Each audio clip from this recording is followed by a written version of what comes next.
வணக்கம் வந்தன மக்களே, இது தமிழச்சி குரல். உங்களில் ஒரு குரல். இந்த காணொலியில் நீங்கள் பார்க்க போகிற சிறுகதை கல்வனின் காதலி. அதாவது ஒருத்தன் காதல் பண்ணுறான், இந்த காதலால் திருடன் ஆகிறான். இது என்ன புது கதையாக இருக்குது அப்படின்னு நினைக்கிறீங்களா? ஆமாம், இதுதாங்க கதை. அவன் எப்படி அந்த காதலிச்சு திருடன் ஆகிறான், திருடனாகி திருந்துறானா, அந்த காதல் நிறைவேறிச்சா. இது ஒரு சூப்பரான காதல் கதை. வாங்க இந்த கதைக்குள்ளே போய் தெரிஞ்சுக்கலாம். ஒருத்தன் வாழ்க்கையில் துரதிர்ஷ்டம் வரலாம், ஆனால் இந்த அளவுக்கு வர முடியுமா அப்படிங்கிறத இந்த கதை மூலமா தெரிஞ்சுக்கலாம். வாங்க கதைக்குள்ளே போகலாம்.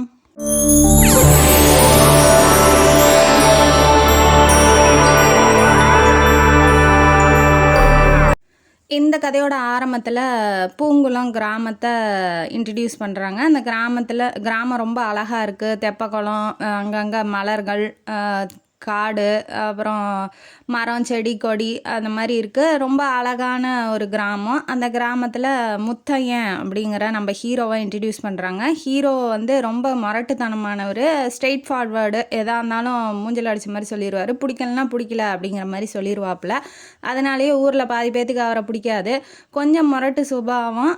அவருக்கு ஒரே ஒரு தங்கச்சி இருக்கா, அபிராமின்னு பேர்.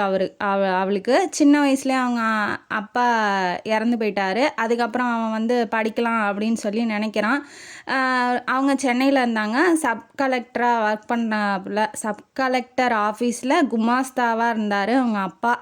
அது மூலிமா அவங்க கொஞ்சம் கஷ்டம்லாம் பட்டதில்லை, ஓரளவுக்கு சந்தோஷமாக தான் இருந்திருக்காங்க. அவங்க அப்பா இறந்ததுக்கப்புறம் ரொம்ப கஷ்டப்படுறாங்கன்னு இந்த கிராமத்துக்கு வந்துட்டாங்க, பூங்குளம் கிராமத்துக்கு.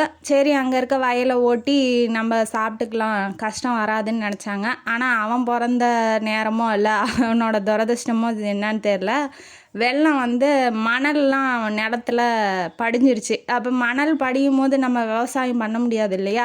அதனால் அந்த இதுவும் நிலமே ஓட்ட முடியல. ரொம்ப கஷ்டத்துக்கு உள்ளாயிட்டாங்க. அவனால் மேற்கொண்டு படிக்கவும் முடியல. அவன் படித்து நல்லபடியாக பெரிய ஆள் ஆகலான்னு நினைக்கிறான், ஆனால் அவனால் முடியல. அவன் போய் காலேஜில் போய் படிக்கலாம் அப்படின்னு சொல்லி நினைக்கிறான். ஆனால் இருந்தாலுமே அவனுக்கு படிப்பு வரல. பெரிய பெரிய பசங்கள்லாம் படிப்பாங்க இல்லையா அந்த காலேஜில், அவங்க மூலயமா ஃப்ரெண்ட்ஷிப் பிடிச்சி அவன் அது மூலயமா அந்த பழைய பைக்கெலாம் விற்பாங்க இல்லையா, அந்த தொழில் பண்ணிக்கிட்டு இருந்தான். அதுவும் அவனுக்கு சரிப்பட்டு வரல, வேணான்ட்டு வீட்டுக்கே வந்துட்டான். வீட்டுக்கு வந்தோடனே அம்மாவும் கஷ்டப்படுறாங்க, தங்கச்சியும் கஷ்டப்படுறா. அவனால் எதுவுமே செய்ய முடியல. திரும்ப சென்னைக்கே போகிறான், ஏதோ ஒரு வேலை செஞ்சு பொழைக்கலாம் அப்படின்னு சொல்லிட்டு. அப்புறம் கொஞ்ச நாள்லேயே அவங்க அம்மாவும் மனசுடைஞ்சி இறந்து போயிடுறாங்க. தங்கச்சி ஒண்டியாக இருக்காளே அப்படின்னு சொல்லிட்டு திரும்ப கிராமத்துக்கே வந்துடுறான். சரி, திரும்பவாது நம்ம படித்து எப்படியாவது ஒரு டிகிரியாவது முடித்தாதான் நமக்கு நல்ல வேலை கிடைக்கும், நம்ம தங்கச்சியை முன்னேற்ற முடியும், நம்மளும் முன்னேற முடியும் அப்படிங்கிறதெல்லாம் அவன் மனசில் கொஞ்சம் கூட கிடையாது. தப்பாக நினச்சிக்காதீங்க. ஏன்னா அவன் திரும்ப படிக்கணுங்கிற ஆசை எதனால் வந்துச்சு அப்படின்னா, ஏற்ற வீட்டு பொண்ணு, அத்தை பொண்ணு மாமா பொண்ணு கல்யாணியால் தான் வந்துச்சு. கல்யாணி தான் ஹீரோயின் ஆஃப் த ஸ்டோரி. அவங்களுக்கு இப்போ கல்யாண வயசு வந்துருச்சு. இவன் போய் பொண்ணு கேட்க போகிறதா இருந்தால் ஏதாவது ஒன்று, இவனுக்கு படித்து நல்ல ஜாப் இருந்தால் தானே அவன் போய் கேட்க முடியும். சும்மா ஒரு வேலையும் செய்யாமல் வெட்டியாக தெரிஞ்சுக்கிட்டு இருந்தால் வீட்டில் எவன் பொண்ணு கொடுப்பான். அதனால் இவன் திரும்ப படிக்கணும்னு ஆசைப்பட்றான். ஆனால் அதுக்குள்ளே கல்யாணி வீட்டில் மாப்பிள்ளை பார்த்துட்டாங்க. கல்யாணியை பற்றி இப்போ சொல்ல ஆரம்பிக்கிறாங்க. கல்யாணி சின்ன வயசுலேருந்தே அந்த காவேரிக்கார ஓரமாக திரியறது, இந்த ஆற்றுக்குள்ளேயே. ஒவ்வொருத்தருக்கு ஆறுன்னா ரொம்ப பிடிக்கும் இல்லையா, அங்கேயே இருப்பாங்க பொழுதுனிக்கும். அந்த மாதிரி டைப்பாக அவள் பிறந்ததுலேருந்தே பணக்காரி. பிறந்தோடனே அவங்க அம்மா ஒரு 3-4 வயசுலேயே செத்து போயிட்டாங்க. அதனால் அவங்க அப்பா இன்னொரு கல்யாணம் பண்ணிக்கிட்டாரு. சித்தி கொடுமை அப்படிங்கிறதெல்லாம் சுத்தமாக கிடையாது. ஏன்னா பொண்ணுக்கு அந்த மாதிரி ஆகக்கூடாது அப்படின்னு அவங்க அப்பா ரொம்ப தெளிவாக இருந்தாப்புல. அதனால அவங்க அப்பா ஃபஸ்ட்டு ப்ரியாரிட்டி, அதாவது ஃபஸ்ட்டு உரிமை அவளுக்கு தான் கொடுப்பாங்க. யார்? கல்யாணிக்கு தான். சித்தி கூட பயந்துக்கிட்டு தான் இருப்பாங்க. சித்தி பசங்க அப்படியே மொதன்னு ஒரு 5-6 பசங்க, 7-8 பசங்க ஆயிடுச்சுன்னு வச்சுக்கோங்களேன் அவங்களுக்கு, 2வது ஒய்ஃபுக்கு. இப்போ இவளை வச்சு தான் நம்ம முன்னேறணும் அப்படிங்கிற மாதிரி இவங்க ஆயிட்டாங்க. ஏன்னா விவசாயம் இல்லை, அதான் வெள்ளம் நிலம்லாம் மணல் படிஞ்சிருச்சு இல்லையா, அதனால் ஒவ்வொரு நிலமாக விற்று தான் இவர் வாழ்க்கையை ஓட்டிக்கிட்டு இருக்காரு. கல்யாணியோட அப்பா குழந்தைங்கள காப்பாற்றணும், இவ்வளோ வேற கரை சேர்த்தணும். அதனால் என்ன பண்ணலாம் அப்படின்னா, பொண்ணை நல்ல பெரிய இடத்துல கல்யாணம் பண்ணி கொடுத்தா அவன் மூலயமா நம்ம பொழைச்சிக்கலாம் அப்படிங்கிற ஒரு சின்ன நப்பாசன்னு வச்சுக்கோங்களேன், எல்லாத்துக்கும் இருக்கிறது தானே. அதனால அவர் என்ன நினைக்கிறாரு, வயசானாலும் பரவாயில்ல, அதாவது இவளுக்கு 20 வயசு, கட்டிக்க போகிறவனுக்கு 40 வயசுன்னு வச்சுக்கோங்களேன் மாப்பிள்ளைக்கு. அதனால என்ன பண்ணுறாரு, பரவாயில்ல அவர் ரொம்ப பணக்காரராக இருக்கார், பொண்ணை வச்சு நம்ம கஷ்டம்னா அவள்கிட்ட போய் கேட்டால் அவள் தருவாள்ல அப்படிங்கிற ஒரு எண்ணத்தோட கல்யாணம் பண்ணி கொடுக்குறாரு. அதுவும் இல்லாமல் பொண்ணு நல்லா வாழ்வா கஷ்டப்படாமல் அப்படிங்கிறதும் அவரோட திங்கிங்காக இருந்தது. எப்போதும் போல் ஆற்றுக்கு போயிட்டு குளிச்சுட்டு முத்தையன் வந்து நடந்து வந்துக்கிட்டு இருக்கான். எய்த்த வீட்டில் கல்யாணத்துக்கான அந்த முன்னாடிலாம் டெக்கரேஷன் பண்ணி வைப்பாங்க இல்லையா, அந்த மாதிரி இந்த குடிசையெல்லாம் போட்டு பந்தல்லாம் போட்டு எல்லாம் பண்ணி ரெடி பண்ணி வச்சுக்கிட்டு இருக்காங்க. அதை பார்த்துக்கிட்டே போகிறான். அந்தாண்டா ஜன்னலில், அந்த வீட்டுக்குள்ளே ஜன்னல்லேருந்து ஒரு பொண்ணு அழுதுகிட்டே நிற்கிது. அது வேறு யாரும் இல்லை, கல்யாணி தான். இவனையே பார்த்துக்கிட்டு அழுதுகிட்டு இருக்கான். அவனுக்கு மனசு கஷ்டமாயிருச்சு. உள்ளே போகிறான். போனோடனே தங்கச்சி அபிராமி என்ன பண்ணுறா, பொழுதுனிக்கும் அந்த கல்யாணத்தை பற்றியே பேசுகிறான். அவனே பிரேக்கப்பில் உட்காந்துக்கிட்டு இருக்கான். பத்தாதுக்கு இந்த பொண்ணு வேறு பொழுதுனிக்கும் பார்த்தீங்களாண்ணா, மாப்பிள்ளையை பார்த்தீங்களா, கிழவனா, அவனுக்கு போய் கல்யாணம் பண்ணி கொடுக்குறாங்க, பணக்காரனா, இனிமேட்டு கல்யாணியாக கையிலே பிடிக்க முடியாது, அவ்வளோ பணம் வச்சுருக்காங்களாம், இங்கே பாருங்கள் எவ்வளோ டெக்கரேஷனெல்லாம் அழகாக பண்ணியிருக்காங்கன்னு சும்மா பொழுதுனிக்கும் அதையே பற்றி பேசுவோம். இவன் டென்ஷன் ஆகிட்டான். இப்போ பேசாமல் இருக்க போறியா இல்லையா அப்படின்னு சொல்லி கத்திட்டு திரும்ப ஆற்றுக்கே போயிட்டான். ஆற்றுக்கு அந்தாண்ட வந்து காவேரி ஆற்றுக்கு அந்தாண்ட இடிஞ்ச கோயில் ஒன்று இருக்குது. அங்கே தான் போய் எப்போதும் உட்காருவான், படுத்து தூங்குவான் தனிமையில். அப்போ போய் இருக்கும்போது ஜில் ஜில்னு ஒரு சத்தம். பேயெலாம் இல்லை, நம்ம கல்யாணி தான் வந்திருக்கா. வந்துட்டு என்ன சொல்கிறா அப்படின்னா, ஏன் என்னை கல்யாணம் பண்ணிக்க மாட்டியா, நாம் 2 பேரும் ஒருத்தருக்கு ஒருத்தர் விரும்புகிறோம்ல, எனக்கு இந்த கல்யாணத்தில் சுத்தமாக விருப்பம் இல்லை அப்படின்னு சொல்லி தன்னோட காதலை வந்து வெளிப்படுத்துகிறா. இவங்க 2 பேர்த்துக்கும் எப்படி பழக்கமாச்சு அப்படிங்கிறது இப்போ தான் வருது. என்ன ஆகுது அப்படின்னா, சின்ன வயசில் இவன் அந்த நிலத்துல வேலை செஞ்சுக்கிட்டு இருக்கும்போது யாரோ கத்துற மாதிரி இந்த இந்த கோயில்கிட்டயே பெரிய மரம் ஒன்று இருக்குது, நாவல் மரம். அதுக்கிட்ட உக்காந்துட்டு இவன் நாவப்பழம் பறிச்சுக்கிட்டு இருந்திருப்பாளாட்டேங்குது. மேலே ஒரு குரங்கு இருந்திருக்கு. அதை பார்த்து இவ கத்தியிருக்கா. கத்தினோடனே இவன் காப்பாற்றலான்னு வந்திருக்கான். குரங்கு வந்து மிரட்டி அந்த பக்கம் போக சொல்லிட்டு இவளை இறக்கி விடுறான். அப்போலேருந்து 2 பேர்த்துக்கும் பழக்கம். ரொம்ப உதவி செஞ்சுருக்கான் இல்லையா, ரொம்ப சிரித்து சிரித்து பேசுறது, பழகிறது, அந்த மாதிரி பழக்கம் கொஞ்சம் கொஞ்சமாக காதலாக ஆயிடுச்சு. இப்போ கல்யாண வயசு வந்தோன்னா ஒருத்தருக்கு ஒருத்தர் ரொம்ப விரும்ப ஆரம்பிச்சிடுறாங்க. ஒருத்தரை மீறி ஒருத்தர் இருக்க முடியாது அப்படிங்கிற ரேஞ்சுக்கு இப்போ காதல் வந்து டெவலப் ஆகி இருக்குது. இப்போ இவனுக்கு கல்யாணி வேணும். ஆனால் இவங்க வீட்டில் போய் பொண்ணு கேட்டால் ஒன்றும் வேலைக்கு போகாதவனுக்கு தரமாட்டாங்க. அதனால் இவன் கொஞ்சம் கில்ட்டியாக ஃபீல் பண்ணிகிட்டு இருக்கும்போது தான் கல்யாணி வந்து பேசுகிறாவா, இந்த ஊரை விட்டே போயிடலாம், நமக்கு யாரும் வேணாம், நம்ம ஒண்டியாக பொழைச்சிக்கலாம் அப்படின்னு சொல்லி எப்போதும் போல் பேச ஆரம்பித்தோடனே இவன் வந்து டென்ஷன் ஆகி கத்துறான். நான் போயிடுவேன், நான் உன் கூடயே வந்துடுவேன்னு வச்சுக்கோ, என் தங்கச்சியோட நிலமை என்ன ஆகும், இந்த உலகத்துலேயே அவள் ஒருத்தி தான் இருக்கா, நானும் போயிட்டேன்னா அவள் தனியாக இருந்து என்ன கஷ்டப்பட போகிறா, இல்லை என்ன நடக்குமோ அவளுக்கு தெரியல. ஏன்னா அவளுக்கு இப்போ இவனோட சந்தோஷத்தை நினச்சிட்டு ஓடிட்டானா அந்த பிள்ளை நிலமை என்ன ஆகும், பொம்பளை பிள்ளையா வேற இருக்க, பையனாக இருந்தால் கூட எக்கடை கெட்டு ஒளிடான்னு சொல்லிட்டு விட்டுட்டு போகலாம், பொம்பளை பிள்ளையா இருக்கு என்ன பண்ணுறது, அதனால நான் வர முடியாது, அவன் தான் பணக்காரனாச்சே, உனக்கு கஷ்டம் இல்லாமல் வச்சுக்குவான், நீ அங்கேயே போய் கல்யாணம் பண்ணிக்கோன்னொன்னே இவ டென்ஷன் ஆகிட்டா. அப்போ என்னை விட உன் தங்கச்சி தான் உனக்கு ரொம்ப முக்கியமாயிருச்சா, அப்போ நீ என்னை காதலிக்கவே இல்லையா. அங்கே வந்து ஒரு ஈகோ கிளாஷ் ஆயிடுச்சுன்னு வச்சுக்கோங்களேன். அதனால என்ன ஆயிடுச்சு, சண்டை போட்டுட்டு நான் அவனையே கல்யாணம் பண்ணி, வயசானவனாக இருந்தாலும் சரி, நாளைக்கே சாவரவனாக இருந்தாலும் சரி, நான் அவனையே கல்யாணம் பண்ணிக்கிறேன், இப்போ நீ என்னை கல்யாணம் பண்ணிக்க மாட்டேன்னு சொல்லிட்டீல, இதோட முடிஞ்சு அப்படின்னு சொல்லிட்டு இவளும் கோவத்தோடு போகவும் அவங்க அப்பா, கல்யாணியோட அப்பா வந்து கொஞ்சம் கில்ட்டில் தான் ஃபீல் பண்ணிட்டு இருந்தார். என்னன்னா, வயசானவர் ரொம்ப வயசானவனுக்கு கல்யாணம் பண்ணி வைக்கிறோமோ, பிள்ளையை கேட்காம பண்ணுறோமோ, எதுக்கும் ஒரு வார்த்தை கேட்டுடலாம், ஏன்னா கல்யாணத்துக்கு நாள் எனக்கு பிடிக்கலன்னு எங்கேயாவது போயிட்டானா, இல்லை ஏதாவது கலாட்டா பண்ணிட்டானா என்ன பண்ணுறது அப்படின்னு பயந்துக்கிட்டே இருந்தார். அதனால என்ன பண்ணுறா, இவ சண்டை போட்டுக்கிட்டு வர்றது அவருக்கு தெரியாது. சரி இப்போ போய் கேட்டுடலாம் அப்படின்னு சொல்லிட்டு அவள் சண்டை போட்டு கோவத்தில் இருக்கும்போது கரெக்டாக போய் இவர் போய் கேட்குறாரு, உனக்கு பிடிச்சிருக்காமா மாப்பிள்ளையான்னு வாட்டி, நீங்கள் ஒரு கல்லை காமிச்சா கூட நான் கல்யாணம் பண்ண ரெடியாக இருக்கேன்ப்பா அப்படின்னு சொல்லி இவள் கோவத்தில் சொல்லிடுறா. இப்போ அவருக்கும் கிளியர் ஆயிடுச்சு, அப்பாவுக்கும் சரி பொண்ணு நம்மளை மீறி எதுவும் செய்ய மாட்டா அப்படிங்கிறது. கல்யாணம்லாம் தாம் தும் நடக்குது. இவன் ரொம்ப சேடாக அவள் அழுதுகிட்டு போகிறா, இவனும் அழுதுகிட்டு வீட்டுக்கு வந்துடுறான். ரொம்ப சேடாக உக்காந்துக்கிட்டு இருக்கான். வாழ்க்கையே சூன்யமாயிருச்சு, அவ்வளோதான் முடிஞ்சு. ஏன்னா இப்போ காதல் போயிடுச்சு இல்லையா, அதனால் இப்போ இவனுக்கு என்னன்னா, இவ இல்லைன்னா நம்ம நல்லா இருந்திருக்கலாம், தங்கச்சி இல்லை அப்படின்னா நம்ம என்ன வேணாலும் பண்ணியிருக்கலாம். இப்போ இவளால் நம்ம வாழ்க்கையும் போகுதே அப்படின்னு ஒரு பக்கம் இருந்தாலும், அவள் நம்மளை விட நல்லவனை தானே, நல்ல பணக்காரனை தானே கல்யாணம் பண்ணுறா, அவள் நல்லா தான் இருப்பா வாழ்க்கையில் அப்படின்னு சொல்லி, என்ன வயசு தான் அதிகமாக இருக்குது அப்படின்னு சொல்லிட்டு அதுவும் ஒரு பக்கம் எல்லாமே ஒரு பக்கம் அவனுக்கு போட்டு அழுத்திக்கிட்டே இருக்குது. அதனால் வந்து வீட்டில் வந்து உக்காந்தோடனே இந்த தங்கச்சி சும்மா இருக்க மாட்டேங்கிறா. அங்கே பாரு நான் எவ்வளோ அழகாக வந்து முன்னாடிலாம் அலங்காரம் பண்ணியிருக்காங்க, கல்யாணி இந்த புடவை கட்டியிருக்கா, சூப்பராக இருக்கா அப்படி இப்படின்னு சும்மா இல்லாமல் சொல்லவும் அவன் டென்ஷன் ஆகி கத்துறான். தங்கச்சி வந்து கோபமாயிடுறா. என்னன்னா எப்போ பார்த்தாலும் ஏன்னா என்கிட்ட முறைச்சிக்கிட்டே இருக்கா என்கிட்ட. ஏன்னா அவளுக்கு தெரியாது இல்லையா அவங்க 2 பேரும் லவ் பண்ணுறது. அதனால் அவனை பற்றி பேசவும் இவன் டென்ஷன் ஆகி கத்துறான். ஆனால் இவளுக்கு தெரியாது இல்லையா தங்கச்சிக்கு. அதனால் கோவப்படுறா. ஏன் நான் என்னை பிடிக்கலையா, நான் பிறந்ததே வந்து கஷ்டத்தில், எல்லாம் அம்மா அப்பா கஷ்டத்துக்கு போயிட்டாங்க, நான் பிறந்ததே ஒரு துரதிர்ஷ்டம், என்னை கொன்றுனா நான் போய் சாவுறேன் அப்படி இப்படின்னு ஓவர் எமோஷ்னல் ஆகி அழுவும்.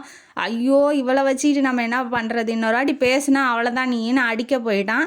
அதுலேருந்து அவள் அது மாதிரி பேசுறதில்ல. ஆனால் திரும்ப ஏன்னா என்னால் கஷ்டமா அப்படின்னு சொல்லி கேட்கவும் அதெல்லாம் ஒன்றும் இல்லை அப்படின்னு சொல்லிட்டு லெட்ரு வந்துருச்சுண்ணா அப்படின்னு சொல்லி லெட்ரு கொடுக்குறா. திருப்பரங்குன்றம் கோயிலில் வந்து கணக்கு எழுதுகிற வேலைக்கு இவனுக்கு வேலைக்கு அப்பாயின்மெண்ட் பண்ணியிருக்காங்க அப்படின்னு சொல்லி லெட்ரு வந்திருக்கு. அவன் ரொம்ப சந்தோஷப்படுறான். அப்பா இந்த ஊரை விட்டு தொலைஞ்சா போதும், ஏன்னா எங்கே போனாலும் அவளோட பேசுனது பழகுனது ஞாபகம் வருது இல்லையா, அதனால் இந்த ஊரை விட்டு போனால் போதும்னு நினச்சிக்கிட்டு இருந்தான். கரெக்டாக அந்த வேலையும் வந்துருச்சு. ஆனால் அந்த வேலை வந்தது நல்லதா கெட்டதான்னு இனிமேட்டு தான் தெரிய போகுது. இவனும் பொட்டி படுக்கையெல்லாம் மூட்டை கட்டிக்கிட்டு இப்போ கிளம்புறான். கல்யாணம் ஆனான்னா கருமாரி ஆனான்னா ஐயோப்பா என் தலைவலி விட்டுச்சுன்னு இவன் வந்து இவன் தங்கச்சியை கூட்டிகிட்டு இப்போ போகிறான். போகும்போது இவன் கொஞ்சம் டென்ஷனாக தான் இருக்கான். சரி நான் வண்டி ஓட்டுறேன் நீ உக்காரு அப்படின்னு சொல்லி வண்டிக்காரனை பின்னாடி விட்டுட்டு இவன் வண்டி ஓட்டுறான். இவன் ஆல்ரெடி டென்ஷனில் இருக்கானா, மாட்டை போட்டு அடின்னு அடிக்கவும் அது சும்மா துள்ளிக்கிட்டு பறக்குது. பறந்து போய் கல்லில் இடிச்சு கொடை சாஞ்சிருச்சு வண்டி. இந்த பக்கம் என்ன ஆகுதுன்னா கல்யாணம் மாப்பிள்ளை வந்து உட்காந்துட்டு கல்யாணம் ஆக போகுது கல்யாணிக்கு. தாலியும் கட்டிட்டாரு. இவன் மயக்கம் போட்டு விழுந்துட்டா. ஐயோ கொடை சாஞ்சிச்சே வண்டி அப்படின்னு சொல்லி மயக்கம் போட்டு கீழே விழுந்துட்டான். இந்த இன்ஃபர்மேஷன் இவளுக்கு எப்படி வந்துச்சோ தெரியல, அவள் ஃப்ரெண்டு எது சொல்லியிருப்பாளோ என்னமோ தெரில. மயக்கம் போட்டு விழுந்துட்டு கல்யாணியோட சீனு அதோட கட்டு. ஆனால் கல்யாணம்லாம் ஆயிடுச்சு. இந்த பக்கம் திருமரங்குன்றத்தில் 2 வருஷம் இந்த இதெல்லாம் முடிஞ்சு 2 வருஷம் ஆயிடுச்சு. ஒரு வேலையில் உட்காந்து தங்கச்சி எப்படியாவது கரை சேர்த்துனா போதும், அவளுக்கு தேவையான நகை பணமெல்லாம் சேர்க்க ஆரம்பிக்கிறான் முத்தையன் அபிராமிக்காக. அப்புறம் அவள் பாட்டுன்னா ரொம்ப நல்லா பாடுவாள். அதனால் அந்த சாமி பாட்டு பக்தி பாடல்கள்லாம் பாடுவாள். அதனால் டெய்லி கிராமஃபோன் அந்த காலத்தில் டேப் ஓடும் இல்லையா, அந்த பெருசாக கேசட்டு போட்டு ஓடுவாங்கள்ல, அந்த மாதிரி ஒன்று வாங்கி கொடுக்குறான். வாங்கி கொடுத்தோன்னே அவளுக்கு ரொம்ப சந்தோஷம். அப்போ ஏதாவது ஒரு பாட்டு உடனே மனப்பாடம் பண்ணி அந்த அந்த ராகத்துலேயே அழகாக பாடிடுவாள். அது அவளோட டேலண்ட்டு. டெய்லி அண்ணங்கிட்ட பாடியும் காமிப்பா. இவனும் ஓரளவுக்கு அந்த கல்யாணியை மறந்துட்டு அவள் எங்கே இருந்தாலும் நல்லா இருக்கட்டும் அப்படிங்கிற ரேஞ்சுக்கு அவன் ஆயிட்டான். இப்போ தங்கச்சியே எப்படியாவது ஒரு நல்ல தாவலை கல்யாணம் பண்ணி கொடுக்கணும் அப்படிங்கிற ஒரு எண்ணம் மட்டும் அவனுக்கு இருக்குது. இப்போ என்ன ஆகுது அப்படின்னா அந்த கோயிலில் தர்மகர்த்தா மாதிரி ஒருத்தன் இருப்பான் இல்லையா, அவன் என்ன பண்ணுறான், அபிராமி அதாவது முத்தையனோட தங்கச்சி மேலே கண்ணு வச்சுக்கிட்டு இருக்கான்.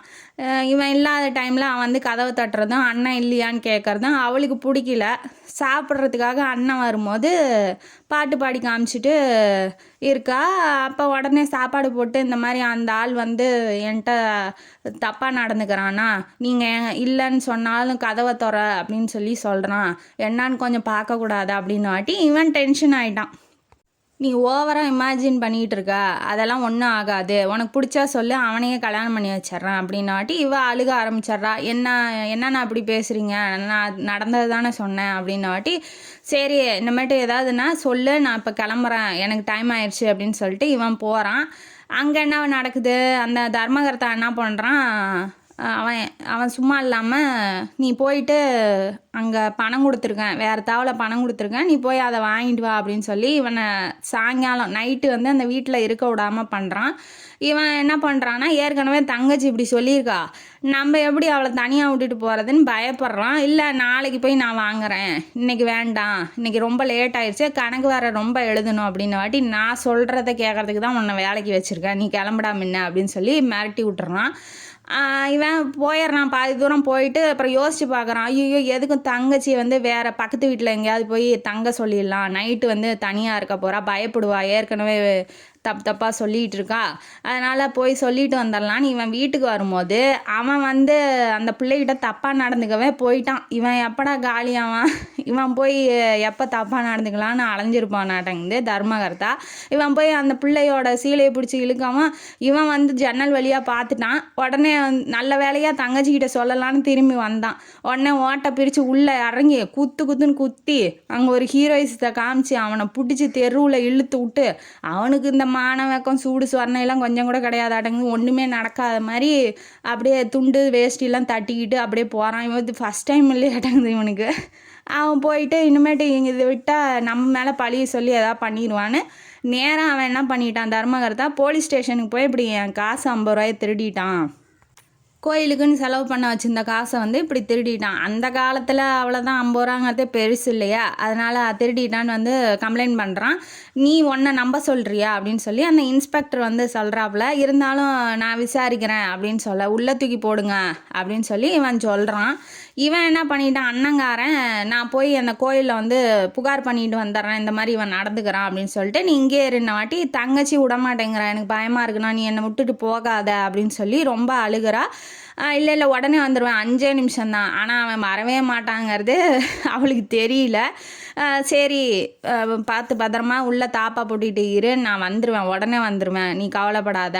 இப்படியே விட்டால் எத்தனை பொம்பளை பிள்ளைங்க வாழ்க்கையை சீரழிக்க போகிறானோ தெரியாது, நான் போய் கம்ப்ளைண்ட் கொடுத்துட்டு வந்துடுறேன், கோயில் அந்த பெரிய கோயில்லையே மேனேஜ்மெண்ட் இருக்கும் இல்லையா, அங்கே போய் கம்ப்ளைண்ட் கொடுக்குறேன் அப்படின்னு சொல்லி இது மாதிரி நிறையா கொடுத்துருக்காங்க நிறையா பேர். ஆனால் இவன் வந்து தர்மகர்த்தா தான் வந்து எதாவது சண்டை ஏதாவது பிரச்சனைனா அவன் வந்து தடுத்து நிறுத்துவான், தைரியமாக போய் முடிவு எடுப்பான். அப்படிங்கிறதுனால அவங்க வச்சுக்கிட்டு இருக்காங்க, என்ன தப்பு பண்ணாலும் இவன் போய் கம்ப்ளைண்ட் பண்ணாலும் அவங்க ஒன்றும் வேலைக்கு ஆகாது. அது இவனுக்கு தெரியல.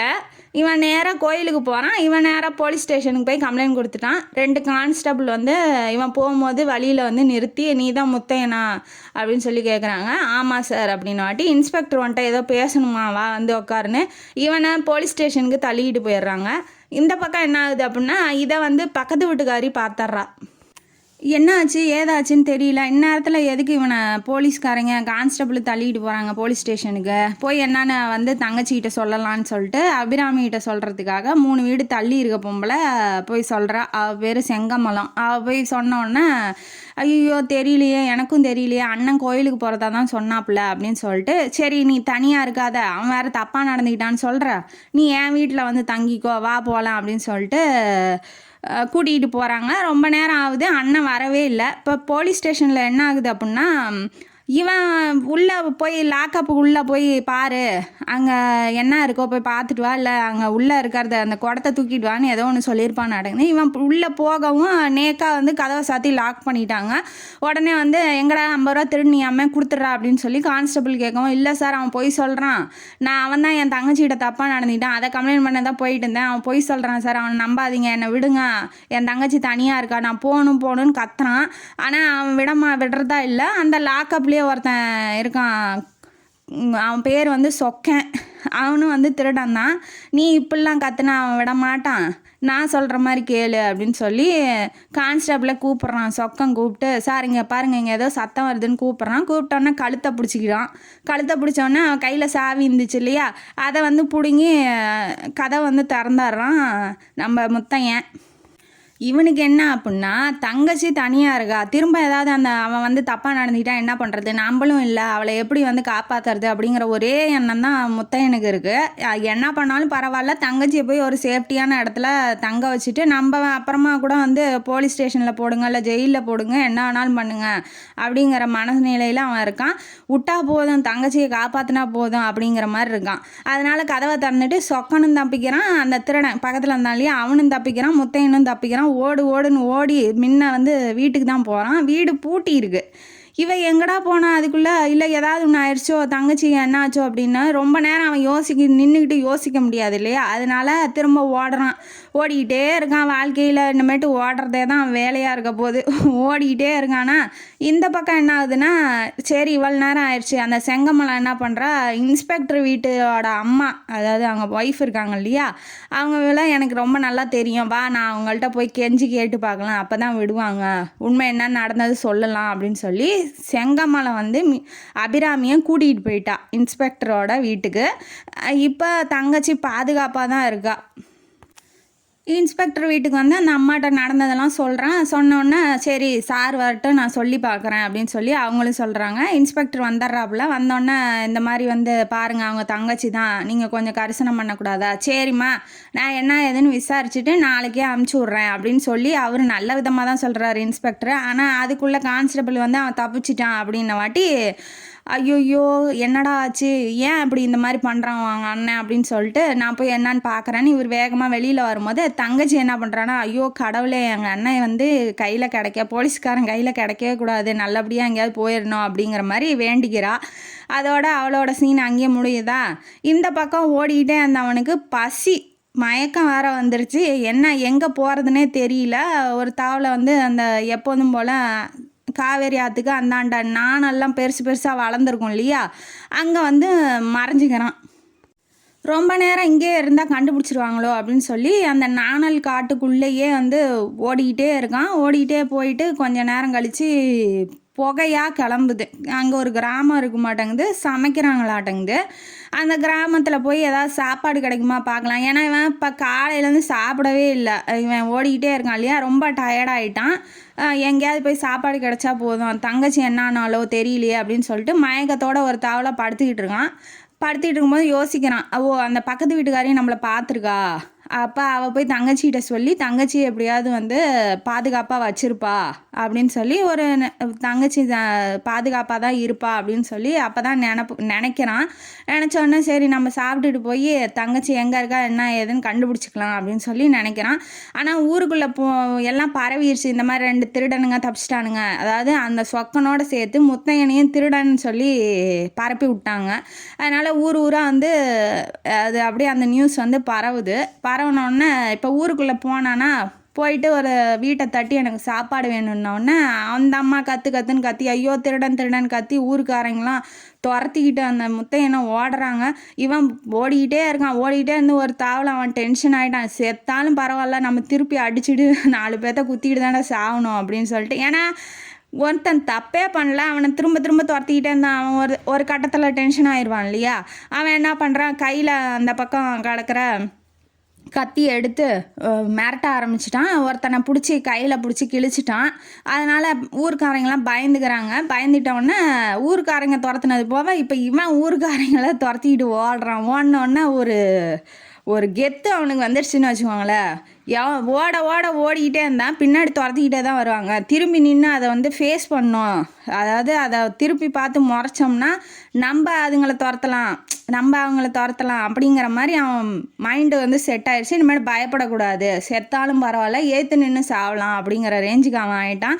அங்கே அவனுக்கு ஒரு கெத்து வந்துடுச்சுன்னு வச்சுக்கோங்களேன். ரொம்ப தூரம் போயிட்டு காட்டுக்குள்ளே போயிட்டு படுத்துக்கிறான். அந்த ஆற்றை ஒட்டி அந்த நாணல் புல்லெல்லாம் இருக்கு இல்லையா, அங்கே போய் படுத்துட்டு ஒரு குரூப் வந்து சாப்பாடு கட்டிக்கிட்டு கோயிலுக்கு வந்திருப்பாங்களாட்டங்குது. அவங்க போய் குளிச்சுட்டு வரலான்னு போகும்போது சாப்பாடு வந்து வாசனை இழுக்குது. அவனுக்கு புளி சாதம் சாப்பிட்ணும் அப்படின்னு ஆசை வந்துடுச்சு. ஏன்னா பசியில் இருக்கவனுக்கு சாப்பாடு எது போட்டால் என்ன, புளி சாதமாக இருந்தானால பழைய சோறாக இருந்தா என்ன, அவனுக்கு பசி ஓவராக எடுத்துருச்சு. அதனால் என்ன பண்ணுறான், மிரட்டி அந்த சாப்பாடை வாங்கிட்டு அவங்கள விட்டுடுறான். இந்த சீன் வந்து ஊர் பூரா பரவிடுச்சு. இந்த மாதிரி முத்தையன் வந்து எங்களை மிரட்டினான், எங்களை வந்து அப்படி சாப்பாடு கேட்டான், எங்கள்கிட்ட நகையை பறிச்சுக்கிட்டான், பணத்தை பறிச்சுக்கிட்டான். அப்புறம் இவனே ஒரு 4 பேர்த்த சேர்த்துக்கிட்டு திருட்டு வேலையை ஆரம்பிக்கிறான். எப்படியும் ஊருக்குள்ளே போனால் நம்மளை காட்டி கொடுத்து நம்மளை கொலை பண்ணிடுவாங்க, இல்லை அடித்தே கொண்டுருவானுங்க. அதுக்கு பேசாமல் நம்மளே வந்து திருடன் ஆயிடலான்னு ஒரு திருடனாகவே ஆயிட்டான். ஆனதுக்கப்புறம் ஒரு 4 பேர்த்த கூட்டு சேர்த்துக்கிட்டு அந்த சொக்கம் இருக்கான் இல்லையா, அவனையும் கூட்டு சேர்த்துக்கிட்டு இங்கெங்கே போய் திருடணும், இங்கெங்கே என்ன இருக்குது அப்படிங்கிறதெல்லாம் இவனுக்கு வந்து சொல்லி கொடுக்குறதுலாம் அந்த சொக்கம்தான். இவன் சொல்லுவான், அவன் போய் செஞ்சுருவான் முத்தையன். அந்த மாதிரி இவனோட வாழ்க்கை இப்போ திருட்டு வாழ்க்கையாக ஓடிக்கிட்டு இருக்கு. இதனால தான் இவன் கல்வனாக ஆயிட்டான். என்ன ஆகுது அப்படின்னா, ரொம்ப நாள் ஆயிடுச்சு தங்கச்சியும் பார்க்க முடியல, எதுவும் செய்ய முடியல. இப்போ அந்த தர்மகர்த்தா இருக்கான் இல்லையா, அவன் அப்புறம் அந்த பூங்குளத்துலேருந்து வந்திருப்பான் ஒரு கல்யாணத்துக்கு. அந்த கல்யாணத்தில் போனால் நல்ல வேட்டை, அதாவது நகையெல்லாம் பணம்லாம் அதிகமாக கிடைக்கும் அப்படின்னு சொல்லி அந்த சொக்கம் இன்ஃபர்மேஷன் கொடுத்துருப்பான். இவன் வந்து போகிறான் அந்த கல்யாணத்துலேயே போயிட்டு. அந்த தர்மகர்த்தா என்ன பண்ணுறான், நான் தான் அவனை முதல்ல அதாவது பூங்குளத்து ஆள்கிட்ட சொல்லிகிட்டு இருக்கான், நான் தான் அவனை போலீஸ் ஸ்டேஷனில் பிடிச்சி கொடுத்தேன், அவனுங்க ஒரு துப்பு கெட்டவனுங்க, அவனை விட்டுட்டு இப்போ அவன் பெரிய ஆள் ஆகிட்டான், என் முன்னாடி வந்து நின்னானா அவன்லாம் அவ்வளோதான் அப்படின்னு சொல்லி பெருமை அடிச்சுக்கிட்டு இருக்கவும் இவன் டென்ஷன் ஆகிட்டான். யார் அந்த கூட்டத்தில் இருந்த முத்தையன் வந்து டென்ஷன் ஆகிட்டான். தர்மகர்த்தா பின்னாடி கத்தியோட வந்து நிற்கவும் அந்த பூங்குளத்து ஆள் தலை தெறிக்க ஓடிட்டான். இவன் ஏன்டா வர்றான்னு பின்னாடி திரும்பி பார்த்தா முத்தையன் நிற்கிறான்.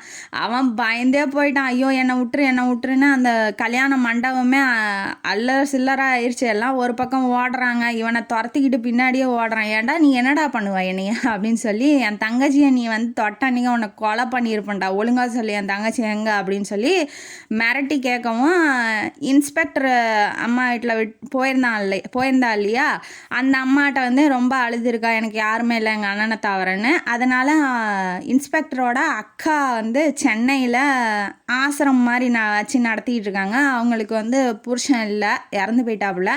அதனால் சொத்தெல்லாம் நிறையா இருக்குது, அதெல்லாம் வந்து சமூக சேவை மாதிரி பண்ணிகிட்டு இருக்காங்க. அங்கே வந்து வேலைக்கு ஆள் எடுக்கிறாங்க அப்படின்ன வாட்டி இந்த இன்ஸ்பெக்டரோட ஒய்ஃப் இருக்காங்க இல்லையா, அவங்க வந்து ரெக்கமெண்ட் பண்ணி நீ அங்கே போயிரு, அங்கே நீ பாதுகாப்பாக இருப்ப அப்படின்னு சொல்லி அமுச்சு விட்டுறாங்க. இப்போ தங்கச்சி பாதுகாப்பாக தான் இருக்கா. அதை வந்து இந்த தர்மகர்த்தா வந்து சொல்லவும் ரொம்ப சந்தோஷப்படுறான். எப்படியோ என் தங்கச்சி இது மட்டும் உண்மையாக இல்லை அப்படின்னா உன்னை கழுத்தறுத்து நான் இவத்துலேயே கொண்டுருவேன்டா அப்படின்னு சொல்லி அவனை ஆனால் உயிரோட தான் விடுறாரு. இனிமேட்டு பொம்பளை பிள்ளைங்க மேலே எங்கேயாவது கையை வச்சா நான் கேள்விப்பட்டேன், அன்றைக்கி தாண்டா உனக்கு கடைசி நாள் அப்படின்னு சொல்லி அமுச்சு விட்டுறாரு. ஏன் அப்படின்னா அவனுக்கு சந்தோஷமாக இருக்குது, தங்கச்சி இங்கே தான் இருக்கா அப்படின்னு சொல்லி அவனுக்கு தெரிய வந்துடுச்சு இல்லையா. அதனால் அதை கேட்டோன்னா அவனுக்கு குஷி ஆயிடுச்சு. அதனால் அவனை வந்து உயிரை எடுக்க வேணாம் அப்படின்னு சொல்லி தப்பிக்க விட்டுட்டாப்புல. இடம் தெரிஞ்சிருச்சு, சென்னையில் இருக்கா. ஆனால் அவளை போய் எப்படி பார்க்கறது அப்படிங்கன்னு ரொம்ப கஷ்டப்பட்டுக்கிட்டு இருக்கான். அப்போ தான் வந்து சொக்கம் என்ன பண்ணுறான், ஒரு வேலை கொடுக்குறான். இந்த மாதிரி பாண்டிச்சேரியிலேருந்து ஜாமான்லாம் இறக்கிட்டு வந்து திருட்டுத்தனமாக வந்து வரி கட்டாமல் டேக்ஸ் இல்லாமல் வந்து எடுத்துகிட்டு வர்றதுக்கு நீ ஹெல்ப் பண்ணினா உனக்கு வந்து காசு கொடுக்குறேன் அப்படின்னு சொல்லி ஒருத்தன் சொல்லியிருக்கான் அப்படின்னு சொல்லி சொல்கிறாப்புல. சரின்னு ஓகே, இந்த கடைசி வேலையாக இருந்துட்டு இந்த காசை வாங்கிட்டு நம்ம எப்படியாவது கப்பல் ஏறி வேறு ஊருக்கு போய், ஏன்னா இந்த ஊரில் இருந்தால் கண்டிப்பாக நம்மளை பிடிச்சிடுவாங்க, அதனால் வேறு ஊருக்கு போயிடணும் அப்படின்னு சொல்லி நினச்சிக்கிட்டு இருக்கான். இதுதான் கடைசி வேலையாக செய்யணும்னு மனசில் நினச்சிக்கிட்டு இருக்கான். அப்புறம் இன்னொரு இடத்துல காசு திருடிட்டு வரணும், காசு நகையெல்லாம் நீ திருடிட்டு வரணும், அட்ரஸ் பெரிய வீடு தான், பணக்காரங்க தான், அங்கே போய் திருடிட்டு வா அப்படின்னு சொல்லி அட்ரஸையும் கொடுக்குறான். கொடுத்தோன்னே சரின்ட்டு இவன் ரெடி ஆகிட்டான் அந்த வீட்டுக்கு திருடுறதுக்கு போகிறதுக்கு. நைட்டு ஆகுது, எல்லாம் வந்து பயந்துட்டு தான் இருக்கிறாங்க. ஊர் மக்கள் எல்லாம் இந்த மாதிரி முத்தையன் வருவான் திருடிடுவான் அப்படின்னு சொல்லி பயந்துட்டு இருக்காங்க. இந்த வீட்டில் இறங்கினோடனே 2 லேடிஸ் தான் இருக்காங்க. ஒரு பொண்ணு வந்து வாயை திறக்கிறதுக்கு முன்னாடியே சத்தம் போட்டின்னா அவ்வளோதான் நீ அப்படின்னு சொல்லி மிரட்டுறான். இன்னொருத்திக்கிட்ட போய் நகையெல்லாம் கழட்டு அப்படின்னு சொல்லி மிரட்டினோன்னா என்ன முத்தையா என் நகையெல்லாம் உனக்கு வேணுமா அப்படின்னு ஒரு குரல் கேட்டோன்னே அவன் அதிர்ச்சி ஆயிடுறான், நம்மளும் அதிர்ச்சி ஆயிடுறோம். அது வேறு யாரும் இல்லை, கல்யாணி தான். கல்யாணியோட இப்போ வாழ்க்கையை வந்து சொல்ல ஆரம்பிக்கிறாங்க. கல்யாணியை பார்த்தோன்னா இவன் ஷாக் ஆகிட்டான். ஐயோ இவன் என்ன நினச்சிட்டு இருப்பான்னா, நம்மக்கிட்ட தங்கம் நகை பணம் எல்லாம் கொட்டி கிடக்கு, இதெல்லாம் கொண்டு போய் அந்த கல்யாணி முன்னாடி கொட்டிட்டு, இங்கே பார்த்தியாடி நான் உன்னை விட பணக்காரண்டி, நீ இப்போ என்ன கல்யாணம் பண்ணிக்கிறியா என்ன காதலிக்கிறியான்னு கேட்கணும்னு சொல்லி நினச்சிக்கிட்டு இருந்திருப்பான். அதாவது அவன் ஈகோவை சாட்டிஸ்ஃபை பண்ணணும் அப்படின்னு சொல்லி நினச்சிக்கிட்டு இருந்திருப்பான். ஆனால் அவள் வீட்லேயே வந்து அவள் கழுத்துலேயே கத்திய வச்சு எனக்கு நகையை கொடுன்னோடனே அவன் வந்து ரொம்ப அவமானமாக ஆயிடுச்சு. அதனால் திரும்பி பார்க்கறதுக்குள்ளே எஸ்கேப் ஆகிட்டான் முத்தையன். இப்போ கல்யாணியோட கதை வருது. இவன் என்ன ஆயிருக்கு, கல்யாணம் பண்ணிட்டு வந்து ஏதாவது கல்யாணம் பண்ண போகிறான் அந்த மாப்பிள்ளை இருக்கார் இல்லையா, அவர் வாழ்க்கையே ஒரு சாபக்கேடு. அவன் பொண்டாட்டி வந்து மாசமாகி கரு வந்து கலைஞ்சிருக்கு, 2-3 வாட்டி குழந்தையும் செத்து போயே பிறந்திருக்கு. அதனால் ரொம்ப வெக்ஸ் ஆகி அந்த பெண்மணி என்ன ஆகிட்டா, பைத்தியம் பிடிச்ச மாதிரி ஆகிட்டா. கிட்டத்தட்ட 20 வருஷம் அந்த அந்த மனைவியை வச்சுட்டு இவர் மாரடிச்சிருக்காரு. சாகடிக்கக்கூடாது, எத்தனையோ பேர் சொல்லியிருக்காங்க நீங்கள் 2வது கல்யாணம் பண்ணிக்கோங்கன்னு சொல்லிட்டு. இருந்தாலும் கல்யாணியோட புருஷன் வந்து 2வது கல்யாணம் பண்ணல. கடைசியாக வந்து பைத்தியம் முத்தி அது போய் கிணத்துல விழுந்து செத்ததுக்கப்புறம் சரி இன்னுமேட்டும் நம்ம ஏன் தனியாக இருக்கணும் அப்படின்னு சொல்லி கல்யாணம் பண்ணியிருக்காரு நம்ம கல்யாணியை. இவன் ஆற்றுல குளிக்க போவா இல்லையா, ஒரு தடவை என்ன ஆயிருக்கு, குடத்தை விட்டுருப்பா. இவர் வந்து அந்த பக்கமாக போயிட்டு இந்த படகு மாதிரி இருக்கும் இல்லையா, அந்த பக்கமாக போயிட்டு இருக்கும்போது கல்யாணியோட குடத்தை பிடிச்சி கொடுத்துருப்பாப்புல, அதாவது ஹெல்ப் பண்ணியிருப்பார். அவள் சிரிச்சுக்கிட்டே ரொம்ப நன்றின்றப்பா. அந்த சிரிப்பு வந்து அவருக்கு ரொம்ப பிடிச்சிருக்கும். அதனால் கல்யாணம் பண்ணிக்கலாம் அப்படின்னு ரொம்ப ஆசைப்பட்டிருக்காரு. இருந்தாலும் அந்த ஃபோட்டோலாம் எடுத்திருப்பாங்க இல்லையா, கல்யாண ஃபோட்டோலாம், அதில் பார்க்கும்போது நம்ம ரொம்ப வயசாகி இருக்கோமோ, ரொம்ப சின்ன பொண்ணை கல்யாணம் பண்ணுறோமோ அப்படிங்கிற ஒரு கில்ட்டு அவருக்குள்ளேயே இருந்திருக்கு. அதுவும் இல்லாமல் இவ கல்யாணம் ஆகி வந்ததுலேருந்து ஒரு வாட்டி கூட சிரித்ததே இல்லையா. அவள் எப்படி சிரிப்பா, அவன் மனசில் வேற ஒருத்தனை வச்சுக்கிட்டு ஒன்றை கட்டிக்கிட்டு வந்தால் எப்படி சிரிப்பா.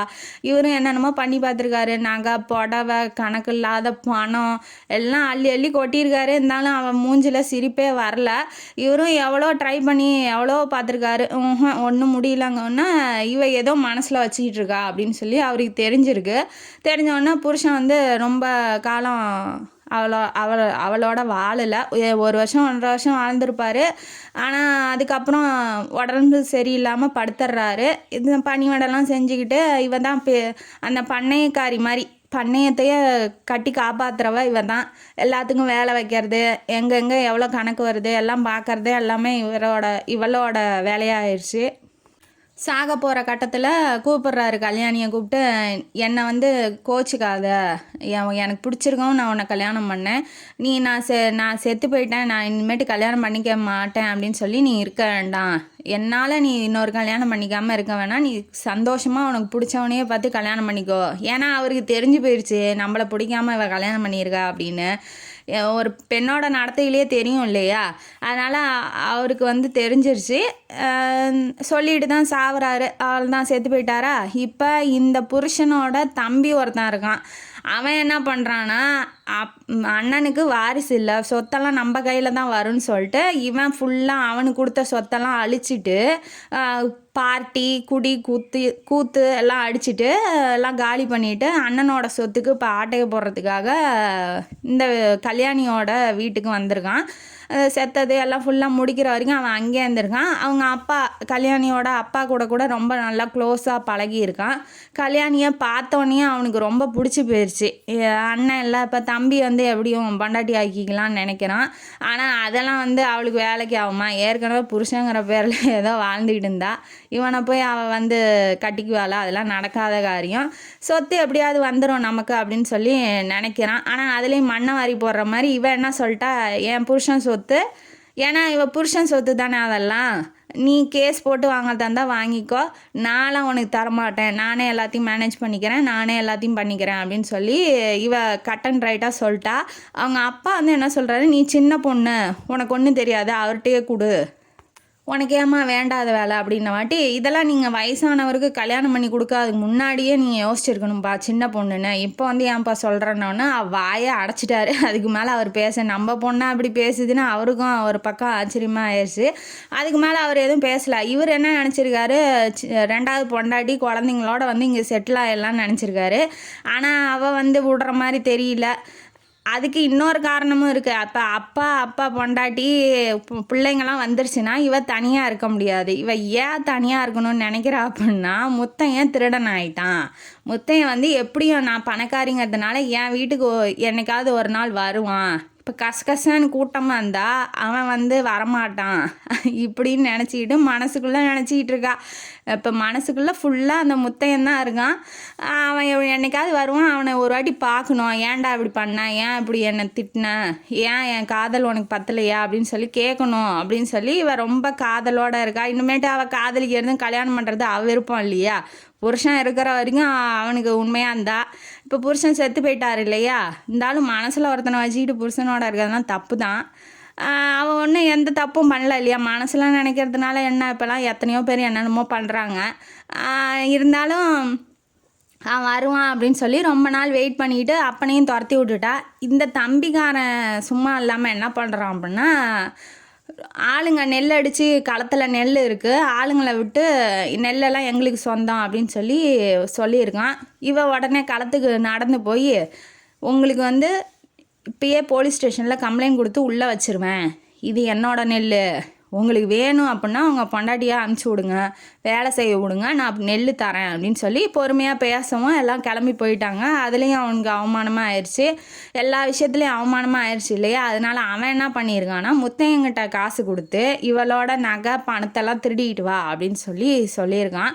அதனால தான் சொக்கம் வந்து சொல்லியிருக்கான். அதனால தான் இவன் திருடவே போயிருக்கான். இவன் உடனே போயிட்டான்னொன்னே அவன் மனசெல்லாம் ரொம்ப கஷ்டமாயிடுச்சு. ஐயோ ஏன்டா நம்ம தப்பாக பேசிட்டோமோ, நம்ம பேசாமல் இருந்திருக்கணுமோ, அவன் இன்னும் கொஞ்சம் நேரம் இருந்திருப்பானே அப்படின்னு சொல்லி ரொம்ப கஷ்டமாயிட்டா. இப்போ இவன் என்ன ஆயிருக்கான் அப்படின்னா, ஐயோ கல்யாணி வீட்லேயே போயிட்டோமே, கல்யாணி வீட்லேயே திருட போயிட்டோமே, அவள் நம்மளை பற்றி என்ன நினப்பா, ஐயோ நம்ம தப்பு பண்ணிட்டோமோ அப்படின்னு சொல்லி ரொம்ப வெக்ஸ் ஆகி பழைய காதெல்லாம் இப்போ முளைக்குது. அந்த புதுச்சேரிக்கு போய் ஜாமான்லாம் வாங்கிட்டு வர்ற அந்த வேலை கொடுத்தான் இல்லையா, அதை போய் செய்யறதுக்காக இப்போ முத்தையன் ரெடி ஆகிட்டான். சரி பழசெல்லாம் நினச்சிக்கிட்டு இருந்தால் நம்ம பொழப்பு நாரிடும் அப்படின்னு சொல்லிட்டு இவன் ரெடி ஆகிட்டு போகும்போது இந்த நியூஸு போலீஸுக்கு போயிடுச்சு.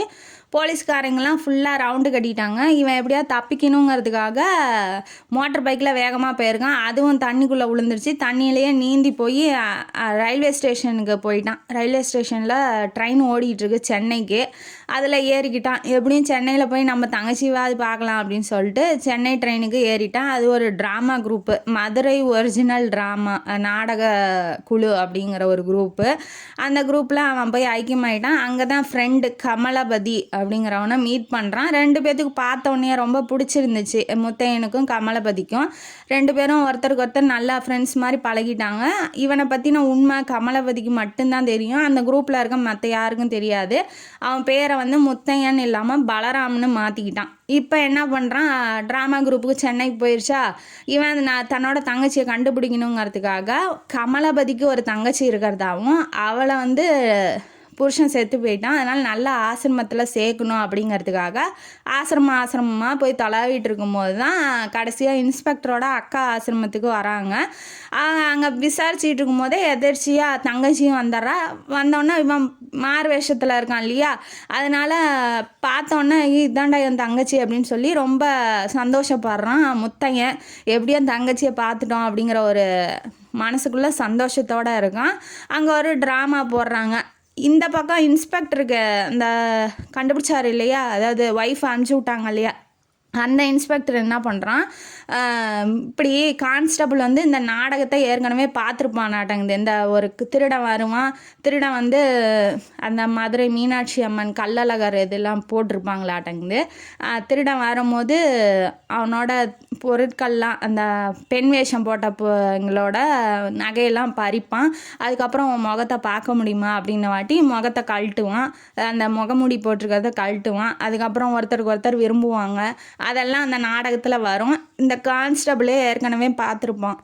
இன்ஸ்பெக்டர் இது வரைக்கும் முத்தையனை பார்த்ததில்லை, ஏன்னா அவர் வர்றதுக்கு முன்னாடியே அவன் தப்பிச்சு போயிட்டான் இல்லையா. கான்ஸ்டபிள் 2 பேர் தான் கூட்டிகிட்டு வந்திருக்காங்க, அவங்களையும் டிஸ்மிஸ் பண்ணி விட்டாங்க அவன் தப்பிச்சவும்.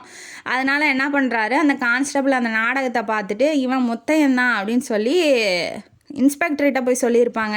அதை அப்போ வந்து அவர் பெருசாக எடுத்துருக்க மாட்டார். பட் ஆனால் நியூஸ் பேப்பரில் இதை பார்க்கவும் இந்த மாதிரி ஒரு திருடன் வருவான், நகையெல்லாம் பறிப்பான், அது ஒரிஜினலாக இருக்குது, திருடன் மாதிரியே இருக்குது அவர் பண்ணுறது எல்லாமே அப்படின்னு சொல்லி ரொம்ப புகழ்ந்து போடவும் இவனுக்கு டவுட் ஆயிடுச்சு இன்ஸ்பெக்டர். சரி இவனாக தான் இருப்பான் அப்படின்னு சொல்லிட்டு அந்த நாடகம் போடுற இடத்துக்கு இவர் மாறு வேஷத்தில் போகிறாப்புல. போனோடனே அந்த கேள்விப்பட்டிருப்பார் இல்லையா, இந்த உயரம் இருப்பான், இந்த கலரில் இருப்பான், இப்படி இருப்பான், இந்த கண்ணெல்லாம் இப்படி இருக்கும் அப்படின்னு சொல்லி கேள்விப்பட்டிருப்பார் இல்லையா. அதனால் இவர் ஒரு தடவை போய் செக் பண்ணிக்கிறாரு. செக் பண்ணோன்னே இவனாக தான் இருப்பான். இப்போ யார் மூலயமா இவன் முத்தையன் கண்டுபிடிக்கிறது அப்படின்னு யோசிக்கும் போது தான் முத்தையனோட தங்கச்சி ஞாபகம் வந்திருக்கு. அதனால் ஒய்ஃபை கூட்டிகிட்டு கல்யாணத்துக்கு வர மாதிரி வந்துட்டு நாடகத்துக்கு டிக்கெட் போட்டிருக்கேன் வாங்கன்னு சொல்லி முத்தையனோட தங்கச்சியை வலுக்கட்டாயமாக கூட்டிகிட்டு வந்து அந்த நாடகத்தை பார்க்க விடும்போது தங்கச்சி வந்து நாடக சபையில் உக்காந்துட்டு இருக்காங்கிறத முத்தையன் பார்த்தோன்னா அவனுக்கு டயலாகே வரல, மறந்து போயிடுறான். பெண் வேஷம் போட்டு நடிக்கிறது கமலபதி. அவனோட நகையை பிக்கிறதுக்கு, அதாவது நகையை திருடுறதுக்காக வந்து அந்த காதலிக்கிறது வந்து முத்தையன். இப்போ முத்தையன் தான் வந்து டைலாக் சொல்லணும், ஆனால் எல்லாம் மறந்துடுறான். அப்புறம் அவன் மாஸ்க் அவுக்கும் போது எங்கள் அண்ணன் அப்படின்னு சொல்லி இவ கத்திடுறா அபிராமி.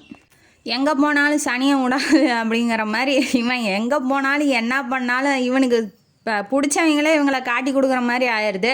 அவள் கத்தவன் இவன் தான்டா கன்ஃபார்ம் அப்படின்னு சொல்லிட்டு ரொம்ப வேகமாக ஓடி பிடிக்கிறதுக்கு போகும்போது அவன் வந்து மோட்டர் பைக்கு, இன்ஸ்பெக்டரோட மோட்டர் பைக்கே இவன் எடுத்துக்கிட்டு போய் தப்பிச்சிட்றான். தப்பிச்சோடனே கல்யாணியை ஒரு வாட்டியாவது பார்த்துடணும் அப்படின்னு சொல்லி நினைக்கிறான். ஆனால் எங்கே போகிறது, திரும்ப வந்து பூங்குளத்துக்கே வந்து அந்த அந்த ஆற்று படுகையில் அந்த பக்கம் அந்த கோயிலே வந்து தங்கிட்டு இருக்கான். இப்போதைக்கு எங்கேயும் போகக்கூடாதுன்னு நினைக்கிறான். இந்த நியூஸ் வந்து பரவிடுச்சு, இந்த மாதிரி தப்பிச்சானா, அந்த மாதிரி அவன் ஊர் அந்த காவேரி ஆற்று பக்கம்தான் இருக்கானா அப்படின்னு சொல்லி நியூஸ் வரவும் கல்யாணிக்கு ஆசையாயிருச்சு. சரி அவன் அங்கே தான் இருக்கானா, நம்ம பூங்குளத்துக்கு போய் தேடி பார்க்கலாம் அப்படின்னு சொல்லி இவன் நினைக்கிறா. இவன் நினச்ச மாதிரியே ஊருக்கும் வந்துடுறா. வந்தோடனே முத்தையனை போய் பார்க்கணும் அப்படின்னு சொல்லி ரொம்ப ஆசைப்பட்றா. எப்போதும் போல் குடத்தை எடுத்துக்கிட்டு போகிறா. ஆற்றுக்கு போகும்போது அங்கே போய் தலாவை பார்க்கும்போது அவன் அங்கே தான் இருக்கான். இவளுக்கு ரொம்ப சந்தோஷமாயிருச்சு. என்ன இந்த விதவையை வந்து நீ ஏற்றுக்க மாட்டியா அப்படின்னு சொல்லி கேட்டோன்னா, நீ விதவையா, ஏன் என்னாச்சு அப்படின்ன வாட்டி இவ கதையெல்லாம் சொல்லிட்டு, நீ கவலையே படாத, என்னால் தான் நம்ம காதலும் போயிடுச்சு, இனிமேட்டு நான் உன்னை விட்டுட்டு எங்கேயும் போக மாட்டேன், எனக்கு செத்தா கூட கவலை இல்லாமல் இருந்தேன், ஆனால் உன்னோட வாழணுங்கிற ஆசை வந்து என்னை உயிரோடு இருக்கணும் அப்படின்னு சொல்லி நினைக்க வைக்கிது. நீ கவலையப்படாத, நாம் 2 பேரும் எங்கேயாவது தப்பிச்சு ஓடிடலாம், தங்கச்சி இப்போ சேஃப்டியாக இருக்கா. ஏன்னா அந்த கமலபதி கிட்ட சொல்லியிருப்பான், நான் போயிட்டு நான் செத்து போனால் கூட நீ என் தங்கச்சியை பத்திரமா பார்த்துக்கணும் அப்படின்னு சொல்லியிருப்பான். அதனால் ஒருத்தங்கிட்ட பொறுப்பை ஒப்படைச்சிருக்கோம் அப்படிங்கிற ஒரு நிம்மதியோட நம்ம இங்கே எங்கே வேணாலும் போகலாம் அப்படிங்கிற மாதிரி இவன் கல்யாணிக்கிட்ட சொல்லிக்கிட்டு 2 பேரும் ஒருத்தருக்கு ஒருத்தர் காதலை பரிமாறிக்கிறாங்க. ஒரு 2 மாதம் டைம் கொடு, இந்த பாஸ்போர்ட்டு இந்த இதெல்லாம் எடுத்துக்கிட்டு அந்த கப்பலில் ஏறுறதுக்கான உரிய அந்த ஃபார்ம்லாம் எடுத்துக்கிட்டு நான் ரெடியாக வந்துடுறேன், 2 மாதத்தில் நான் உன்னை கூட்டிகிட்டு போயிடுறேன் சிங்கப்பூருக்கு அப்படிங்கிற மாதிரி ஏதோ ஒன்று சொல்கிறான். கப்பலில் ஏறி போயிடலாம் வேறு ஊருக்கு அப்படிங்கிற மாதிரி சொல்கிறான். 2 மாதம் ஆகுமா, எப்படி நான் உன்னை விட்டு இருக்கிறது அப்படிங்கும்போது 2 மாதம்தான், என்னை வந்து தேடாத எதுவும் பண்ணாத, நான் வந்துடுறேன் அப்படின்னு சொல்லிட்டு இவன் போகிறான். இந்த பக்கம் கமலபதி தான் பொறுப்பு ஒப்படைச்சிட்டு வந்தான் இல்லையா, தங்கச்சிகிட்ட போய் எல்லா விஷயத்தையும் சொல்கிறான். கமலபதி சொல்லிவிட்டு, இப்படி உன்னோட பொறுப்பை என்கிட்ட ஒப்படைச்சிருக்கான் அவங்க அண்ணன். அந்த ட்ராமா குரூப்பை எல்லாத்தையும் கூட்டிகிட்டு போய் விசாரிக்கிறாங்க போலீஸ் ஸ்டேஷனில். அவங்கெல்லாம் ஒன்றும் ஒன்றும் தெரியல, அந்த மாதிரி ட்ரெயினில் பார்த்தவங்க கூட வந்து நடித்தான், அவ்வளோதான், அந்த மேட்டர் தான் தெரியும். கமலபதிக்கு மட்டும்தான் உண்மையெல்லாம் தெரியும். ஆனால் அவன் வந்து ரொம்ப கான்ஃபிடென்ஸாக போய் சொல்கிறான். ஏன்னா நம்ம சொன்னால் மாட்டிக்குவான், அவன் முத்தையன் மாட்டிக்குவான் அப்படிங்கிறதுனால ரொம்ப தெளிவாக வந்து பொய்யை சொல்கிறான். அதனால் அவன் மேலேயும் டவுட்டு வரல. இப்போ அவன் தங்கச்சி போய் பார்த்துட்டு, இன்ஸ்பெக்டர் வேணும்னே அவனை கூட்டிகிட்டு வந்திருக்காரு அப்படின்ன வாட்டி இவ கோவமாயிடுறா அபிராமி. சரி இப்போ ஒன்றும் வெளியில் காமிச்சிக்காத, நீ பத்திரமா இங்கே இரு, நான் அவங்க அண்ணன்ட்ட பேசிட்டு வந்து உன்னை பார்த்துக்கிறேன் அப்படின்னு சொல்லிட்டு இவன் கிளம்பி இந்த ஃபார்ம், இந்த கப்பலில் ஏறுறதுக்கு வெளியூருக்கு போகிறதுக்கு உண்டான அந்த வேலையெல்லாம் வந்து அவன் பண்ணிகிட்ருக்கான். கமலபதி ஒரே துருப்புச்சீட்டு யார் அப்படின்னா கமலபதி தான் முத்தையனை பிடிக்கிறதுக்கு. அந்த முத்தையன் என்ன பண்ணுறான், அவன் பப்ளிக்காக அப்படியே நடந்து வந்தால் தெரிஞ்சிடும் இல்லையா, அதனால் அந்த படுதா போட்டுக்கிறான். முஸ்லீம்ஸ்லாம் போட்டுக்குவாங்க இல்லையா, அந்த மாதிரி போட்டுக்கிட்டு ட்ரெயின் ஏறி வந்து கமலபதியை முத்தையனை மீட் பண்ணுறான். மீட் பண்ணிவிட்டு இந்த மாதிரி வா இங்கே போகலாம் அங்கே போகலான்னு சொல்லி கூட்டிகிட்டு போயிட்டு வெளியூருக்கு, இவனும் வந்து முஸ்லீம் மாதிரி வேஷம் போட்டுக்கிட்டு வெளியூருக்கு போயிட்டு இந்த வேலையெல்லாம் முடிக்கிறாங்க. இது வந்து 2-3 மாதம் ஆச்சு இல்லையா, அதனால் கல்யாணி வந்து இன்னும் காணமேன்னு ரொம்ப व्यசனப்படுறா. இவன் திரும்ப எங்கேயாவது போலீஸ் பிடிச்சிட்டாங்களா இல்லை எங்கேயாவது போயிட்டானோ என்னன்னு தெரியலையே அப்படின்னு சொல்லி ரொம்ப व्यசனத்தில் இருக்கும்போது இவங்க அப்பா வந்து திருப்பதிக்கு போகலான்னு சொல்லி சொல்கிறாப்புல. இவளும் ஓகே சரி, அங்கே எங்கேயாவது மறைஞ்சிக்கிட்டு இருந்தால் நம்மளுக்கு நியூஸ் கிடைக்கும் இல்லையா வெளியில் போனால், அதனால் நானும் வரேன்னு இப்போ குடும்பத்தோடு திருப்பதிக்கு போகிறாங்க. ஸ்டேஷனில் போயிட்டு ட்ரெயின் ஏறும்போது அங்கே எல்லாம் இப்போ எல்லா தாவலையும் முத்தையன் பேச்சு தான் கேட்குது இல்லையா, அதனால் முத்தையனை பற்றி 2-3 பேர் பேசிகிட்டு இருக்காங்க. தங்கச்சி மேலே உயிராக இருப்பானா, அந்த மாதிரி நாடக கம்பெனியில் பிடிக்க போனாங்க. ஏறி தப்பிச்சு இன்ஸ்பெக்டர் பைக்கே ஏறிட்டு தப்பிச்சு போயிட்டானா. அதுக்கப்புறம் என்ன சொல்கிறாங்க, அவன் போகிற ஊர் பக்கம்லாம் ஒரு பொண்ணை வச்சிக்கிட்டு இருக்கானா. இதுதான் ஒன்றுன்னா பத்தும்பாங்கல்ல நம்ம ஜனங்க. அந்த மாதிரி இவங்க பேசிகிட்டு இருக்கிறத கேட்டுட்டு ஒரு காதலி இருக்காளாம் அவனுக்கு. அந்த காதலிக்காக தான் இதெல்லாம் பண்ணுறானா, தங்கச்சி மேலே உயிராக இருக்கிறானா, அப்படி இப்படின்னு சொல்லவும் இவளுக்கு டவுட் ஆயிடுச்சு. ஏற்கனவே 2-3 மாதம் ஆளை காணோம், இவன் வேறு காதலி இருக்கிறான்னு இப்படி பேசிக்கிறாங்களே, ஐயோ என்னடா பண்ணுறது. திரும்ப வந்து அவன் சொந்த ஊரில் தான் அந்த ஆற்றுப்படுகையில் அந்த நாணல் இங்கே தான் இந்த ஊரில் தான் இருக்கான் அப்படின்னு சொல்லி பேசிக்கிறாங்க. வாட்டி இவ திருப்பதி போகிறத ட்ரிப்பை கேன்சல் பண்ணிட்டு நான் வரல நீங்களே போங்கன்னு சொல்லி அப்பா அவங்க பொண்டாட்டி பிள்ளைங்களை மட்டும் அமுச்சு விட்டுட்டு இவ இறங்கி வந்துடுறா. திரும்ப வீட்டுக்கே வந்துடுறா. வந்தோடனே சரி இங்கே தான் இருக்கிறான்னு சொல்கிறாங்க, அப்போ இங்கே தான் இருப்பான் அப்படின்னு சொல்லிட்டு ஆசையாக வந்து சாப்பாடு குடத்தெல்லாம் எடுத்துகிட்டு வரா. இந்த மாதிரி இவனுக்கு காதலி இருக்கா இல்லையா நம்ம வந்து கன்ஃபார்ம் பண்ணிக்கணும் அப்படின்னு சொல்லி கேட்டு தெரிஞ்சுக்கலான்னு வரும்போது கமலபதி பெண் வேஷத்தில் இருக்கான், அந்த படுதா போட்டுட்டு இருக்கான் இல்லையா, அதை வந்து இவ தப்பாக நினைஞ்சிக்கிறான். ஐயோ நம்ம இவனுக்காக இவ்வளோ தூரம் கஷ்டப்பட்டு இவனுக்கு வெயிட் பண்ணிக்கிட்டு இருந்தான், இவன் இன்னொரு பொம்பளை வச்சுக்கிட்டு இருக்கானே, இவெல்லாம் மனுஷனா, இவெல்லாம் நல்லா இருப்பானா அப்படின்னு தப்பாக நினச்சிக்கிட்டு இவன் வந்து புலம்பி தள்ளிக்கிட்டு பைத்தியம் முடிச்ச மாதிரி நடந்து வந்துக்கிட்டு இருக்கா. யார்? கல்யாணி. இன்ஸ்பெக்டருக்கு என்னன்னா நியூஸ் வந்திருக்கு, இந்த மாதிரி அவனுக்கு ஒரு காதலி இருக்காலாம், அவள் வந்து கல்யாணி தான், ஏற்கனவே கல்யாணம் பண்ணிக்கணுங்கிற பேச்சுவார்த்தையெல்லாம் நடந்துச்சு அப்படிங்கிற மாதிரி கேட்டோன்னே நியூஸ் வந்தோடனே சரி அந்த பொண்ணுகிட்ட போய் ஏதாவது விசாரிக்கலாம் அப்படின்னு சொல்லி அந்த கிராமத்து வழியாக வந்துக்கிட்டு இருக்காரு. இவ பைத்தியம் முடிச்ச மாதிரி நடந்துக்கிட்டு போகவும் ஏம்மா என்னாச்சுமா, கல்யாணிங்கிறது யாருமா அப்படிங்கும் போது நீங்கள் யாருங்க அப்படின்னு சொல்லி எதுவுமே கேட்கல. இவ பாட்டுக்கு பேசிக்கிட்டே இருக்கான். ஏம்மா அந்த பக்கம் தான் முத்தையா இருக்கானா, ஏதாவது கேள்விப்பட்டியாம்மா அப்படின்ன வாட்டி ஆமாம்மா அந்த பொண்ணோட அங்கே தான் இது பண்ணிக்கிட்டு இருக்கான், ஜாலியாக இருக்கான், அவனுக்கு அவன்லாம் ஒரு மனுஷனா அப்படின்னு சொல்லி மனசில் இருந்ததை சொன்னோன்னே இவ அப்படியே ஏதோ தப்பாக சொல்லிட்டோமோ அப்படின்னு சொல்லி அவனை அப்போ தான் ஏற எடுத்து பார்க்கும்போது நீங்கள் போலீஸா, இல்லை அப்படின்னு சொல்லி கேட்கும்போது இல்லைம்மா நான் இந்த பக்கமாக வந்தேன் சும்மா கேட்டேன் அப்படின்னு சொல்லிட்டு இவர் கிளம்பி போயிடுற. அப்போ அங்கே இங்கே தான் இருக்கான்னு கன்ஃபார்ம் பண்ணிவிட்டு போலீஸ்காரங்கள்லாம் கூட்டிகிட்டு வந்து அவனை எப்படியாவது பிடிச்சிடணும் அப்படின்னு சொல்லி நினைக்கிறாப்புல. நினச்சோன்னே இந்த பக்கம் 50 பேர் அந்த பக்கம் 50 பேர் எல்லாம் வந்து ரவுண்டு கட்டிட்டாங்க. கட்டினோன்னே இவனும் துப்பாக்கி எடுத்து சுடுறான். பாதி பேர் காலு கீழே தான் சுடணும் அப்படின்னு சொல்லி சொல்கிறாங்க. ஆனால் இவன் துப்பாக்கியில் சுடவும் இவங்களும் சண்டை வரவும் காலில் சுட்டோன்னே இவன் படுத்தோன்னே நெஞ்சில் முதுகில் ஷோல்டரில் எல்லாத்துலேயும் வந்து குண்டடி பட்டுருது. பட்டோன்னே கை காலை கட்டி தூக்கிட்டு போகிறாங்க. அதாவது கிட்டத்தட்ட ஒருத்தனை பிடிக்க 100 பேர் வந்து 100 பேர் நின்று பிடிக்கிறாங்கன்னு வச்சுக்கோங்களேன். பிடிச்சி தூக்கிட்டு போயிடுறாங்க. தூக்கிட்டு போனோடனே இவனால் எதுவுமே பண்ண முடியல, எதுவும் பேச முடியல. இந்த காதலால் இவன் வாழ்க்கை போச்சு, தங்கச்சியால் வாழ்க்கை போச்சு, இப்போ ஃப்ரெண்டாலையும் வாழ்க்கை போகுது, என்னடா பண்ணுறது அப்படிங்கிற மாதிரி ஃப்ரெண்டால் அங்கே மாட்டிக்கிட்டான் நாடகத்தில். தங்கச்சியால் ஃபஸ்ட்டு எடுத்தோன்னே மாட்டிக்கிட்டான், இப்போ காதலியால் மாட்டிக்கிட்டான். ஆக மொத்தத்தில் இவன் வாழ்க்கையில் வரணும்லாம் இவனை சாவடிக்கிறதுக்கு தான் வராங்களாட்டங்குது. அப்படி தான் இருக்குது. இப்போ என்ன ஆகுது, தூக்கிட்டு போய் ஹாஸ்பிட்டலில் சேர்த்துட்டாங்க. டாக்டர் வந்து சொல்லிட்டாரு அவ்வளோதான் முடிஞ்சுச்சு, அதெல்லாம் உயிரெலாம் காப்பாற்ற முடியாது, இருக்கும் போது என்னவோ அதை வந்து நீ கேட்டுக்கப்பா அப்படின்னு சொல்லவும் இவன் மேலே தப்பு இல்லை இல்லையா. இப்போ இவனோட சுச்சுவேஷன் அந்த மாதிரி ஆயிடுச்சு. இவனாக போய் யாரையும் திருடு கொலை பண்ணல இல்லையா. அதனால போய் இன்ஸ்பெக்டரு கொஞ்சம் மனசு வந்து நல்ல மனசு, போய் என்ன வேணும் சொல்லு நான் செய்கிறேன் அப்படின்ன வாட்டி நான் கல்யாணியை பார்க்கணும் அப்படின்னு சொல்லி சொல்கிறான். இவ வந்து ஐயோ நம்ம ஏதாவது தப்பாக சொல்லிட்டோமோ, போலீஸ்காரங்க வந்து பிடிக்க போகிறாங்களோ அப்படின்னு சொல்லி மனசு கடந்து அடிச்சுக்கிட்டே இருக்குது. அப்புறம் கொஞ்சம் தூரம் போனவ திரும்ப வளைச்சிக்கிட்டு வர்றதுக்குள்ளே குண்டை சத்தம்லாம் கேட்குது. ஐயோ செத்துட்டானோ, செத்து தொலைவிட்டான், நமக்கு வந்து துரோகம் பண்ணவன் அவன் உயிரோடு இருந்தான்னா போனான் என்ன அப்படிங்கிற மாதிரி இவன் நினச்சிக்கிட்டு இருக்கா. அவன் காதலில் ரொம்ப ஜெலஸ் ஆகிட்டான்னு வச்சுக்கோங்களேன். உயிருக்கு உயிராக காதலிச்சு இப்போ ஒருத்தங்க ஏமாத்துறான், அதை வந்து அவன்கிட்ட கேட்கவே இல்லை, எதுவும் கிளாரிஃபையும் பண்ணிக்கல. இவளாக ஒன்று அசியூம் பண்ணிக்கிட்டு இவளாக ஒரு கதையை செட் பண்ணிக்கிட்டு இந்த மாதிரி பண்ணிகிட்டு இருக்கா.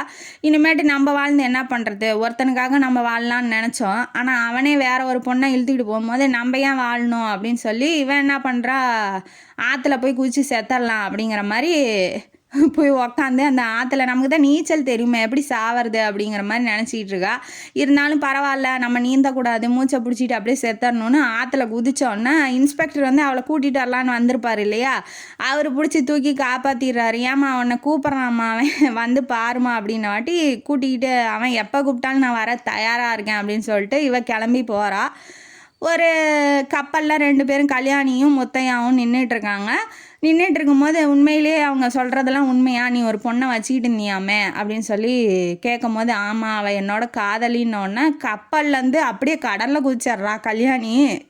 ஐயோ இது என்னடா கொடுமையாயிருச்சேன்னு இவன் பின்னாடியே குதிச்சு அவளை காப்பாற்றி கூட்டிகிட்டு வர்றதுக்குள்ளே போதும்னு ஆயிடுச்சு. மூச்சும் வரல ஒன்றும் வரல. அப்புறமா ரொம்ப தூரம் நீந்தி அதுக்கப்புறம் மேலே தூக்கிட்டு வந்ததுக்கப்புறம் மூச்சு விட்றான், கண்ணை முழிக்கிறான். அது வெறும் கனவு.